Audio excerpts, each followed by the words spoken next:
Breaking developments today out of Alberta, and trust me when I say this, what you're about to hear could fundamentally change the future of Canada. Alberta has just struck a bold, unprecedented deal with the United States, and the fallout is shaking Ottawa to its core. Prime Minister Mark Carney is scrambling, President Donald Trump is celebrating, and Alberta Premier Danielle Smith has just made her most daring move yet. The question on everyone's mind, has Ottawa lost control of the West?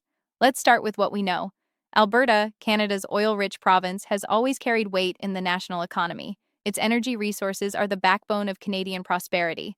But after years of tension with Ottawa, growing frustration over federal policies, and repeated fights over pipelines, Danielle Smith has quietly taken negotiations across the border.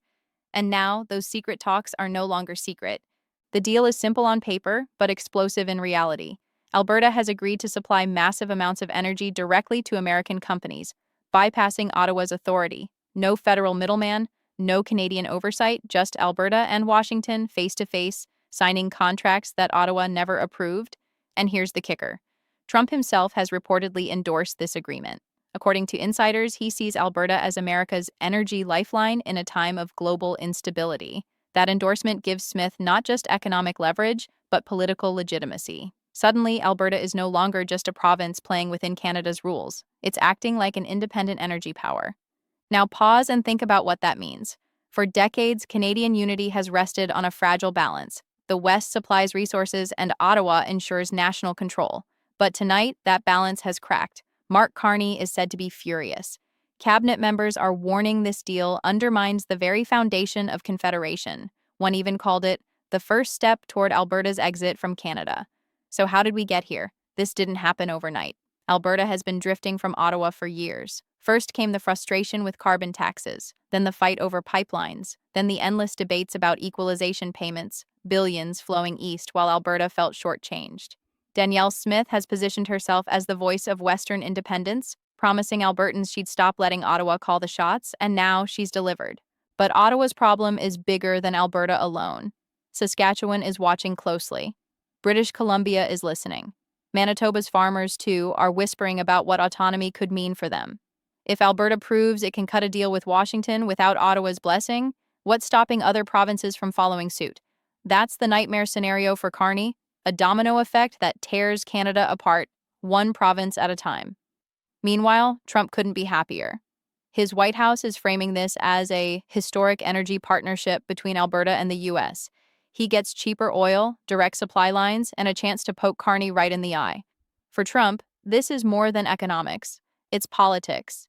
He gets to show American voters he's securing energy at a time when global markets are shaky. And let's not forget, Trump thrives on disruption. Danielle Smith, on the other hand, is presenting herself as the protector of Albertans. In a fiery speech, she declared, "We are no longer waiting for Ottawa's permission to succeed. Alberta will chart its own course." To many Albertans, those words sound like freedom. To Carney's government, they sound like a declaration of defiance. And here's where the suspense deepens. Ottawa does have tools to fight back. Federal law says provinces can't make international deals on their own. But does Carney dare move against Alberta right now? Sending in federal lawyers, or worse, federal enforcement, would risk sparking an all-out political war. Already, thousands of Albertans are rallying in support of Smith's bold move.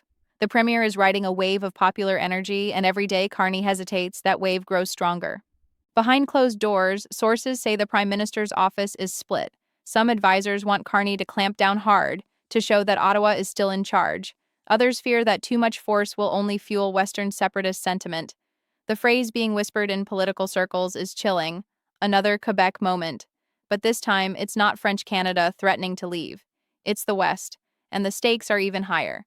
Because unlike Quebec, Alberta controls energy, the resource that powers the entire country. Imagine the consequences if Alberta decided to cut off supply not just to Ottawa, but to the rest of Canada. Already, markets are reacting. Oil prices are swinging wildly. Investors are nervous, and whispers in Washington suggest Trump might be ready to sweeten the deal even further, offering Alberta access to U.S. infrastructure and even security guarantees to protect pipelines. That's not just trade, that's sovereignty. Which leads us to the big looming question. Is this still about energy, or is it about independence? Danielle Smith insists Alberta isn't leaving Canada yet, but every move she makes edges closer to that line. And with Trump cheering her on, the pressure on Carney mounts by the hour. Picture this: Ottawa tries to block the deal. Alberta doubles down. The U.S. retaliates. Suddenly, what started as an energy agreement turns into a constitutional crisis, with the world watching as Canada's unity fractures on live television. Sound extreme? Perhaps. But history shows us that once provinces taste real independence, it's almost impossible to put that genie back in the bottle. Today, Canadians are asking, has the country already passed the point of no return? Mark Carney insists he will defend the Federation. Danielle Smith insists she will defend Alberta. Donald Trump insists he will defend America's interests. And stuck in the middle are millions of Canadians wondering whether their nation is slipping away before their eyes. But let's widen the lens here, because this story isn't just about politics, it's about economics, and the ripple effects could be staggering. Think about Canada's pension funds, its federal revenues, its credit rating. All of them are tied directly or indirectly to Alberta's oil wealth. If billions of dollars start flowing south of the border instead of into federal coffers, Ottawa faces a fiscal nightmare. Carney's big promises, funding green energy, expanding pensions, stabilizing healthcare, suddenly look fragile. Every dollar Alberta bypasses is a dollar Ottawa doesn't control. And here's where it gets even more explosive. American companies are already circling like hawks. They see Alberta as a chance to lock in long-term contracts at discounted rates, cutting out the Canadian government entirely. For Wall Street and Texas oil giants, this is a dream come true: energy security, lower costs, and a friendly premier who wants less regulation. What happens if Alberta becomes economically dependent on the U.S.? Some analysts warn it could become a petrostate within a state, aligned more with Washington than Ottawa. Imagine a province where the laws are Canadian, but the money, the contracts, and the loyalties are all American. That's not just unusual, that's unprecedented in Canadian history, and Trump knows it. His strategy isn't just about cheaper oil, it's about leverage. By bringing Alberta closer to Washington, he gains influence over Canada itself.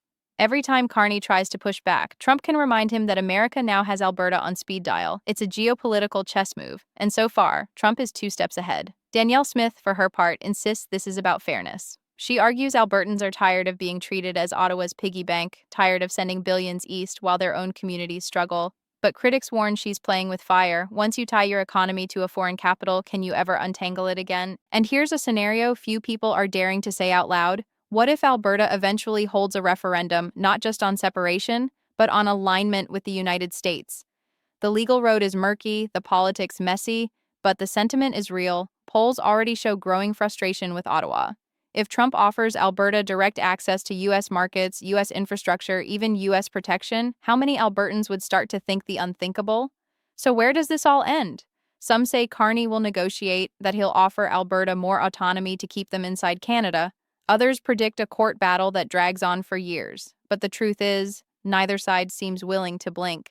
Danielle Smith thrives on defiance. Donald Trump thrives on disruption. And Mark Carney, a man who built his career on stability, suddenly finds himself at the center of chaos. Because once a province strikes its own deal with Washington, it's not just politics anymore, it's power.